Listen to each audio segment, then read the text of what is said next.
এখন বাজে সকাল 8টা। ব্যাগ নিয়ে বেরিয়ে পড়েছি বাজার করব বলে। আজ যাব সবজি আর মাছের বাজার। মাছের বাজারে এসে দেখি চারদিকে ফ্রেশ মাছ, বড় বড় মাছ আছে, রুই, কাতলা, মিরিক, চিংড়ি, অনেক মাছই আছে। আমি খুব একটা মাছ ভালো চিনি না, তার মধ্যে থেকে কাতলা আর চিংড়ি নিলাম। মাছ নেওয়ার পর চলে এলাম সবজির বাজারে। ছেলে আর আমি দুজনে এসেছি আজ বাজার করছে। ছেলে সবজি বেছে নিচ্ছে। চারদিকে দেখো বাজারে কি সুন্দর সবুজ সবজি। ফ্রেশ সবজি দেখলে সত্যি মনটা ভালো হয়ে যায়। দেখো বন্ধুরা, তোমাদেরকে চারদিকে ঘুরিয়ে সবজিগুলো দেখিয়ে দিই। দেখো কি সুন্দর বাজারে কত সবজি।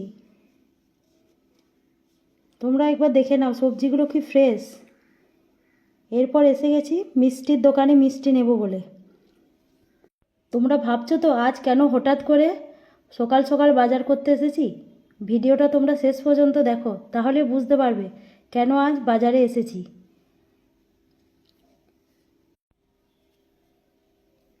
এরপর মিষ্টি নিয়ে বাড়ি এলাম।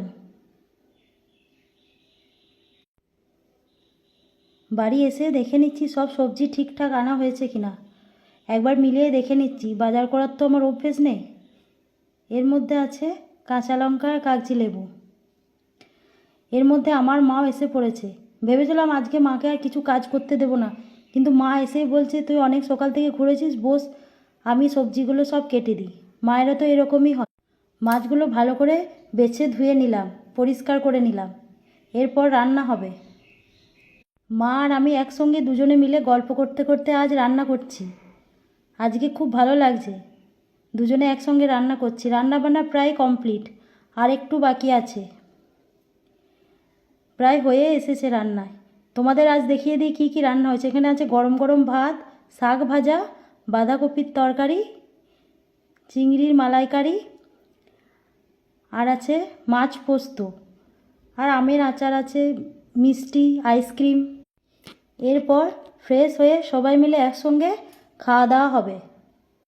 আজকের দিনটা ছিল মাতৃদিবস, তাই আজ ইচ্ছে ছিল নিজে হাতে বাজার করে, রান্না করে, গুছিয়ে, যত্ন করে মায়েদেরকে খাওয়াবো।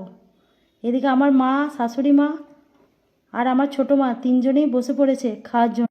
চেষ্টা করেছি মায়েদের পছন্দের রান্না করে তাদের খাওয়াতে।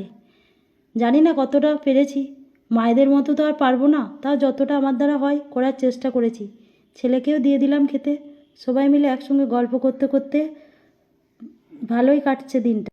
ঈশ্বরের কাছে এটাই প্রার্থনা করি সকল মায়েরা সব সময় ভালো থাকুক, সুস্থ থাকুক।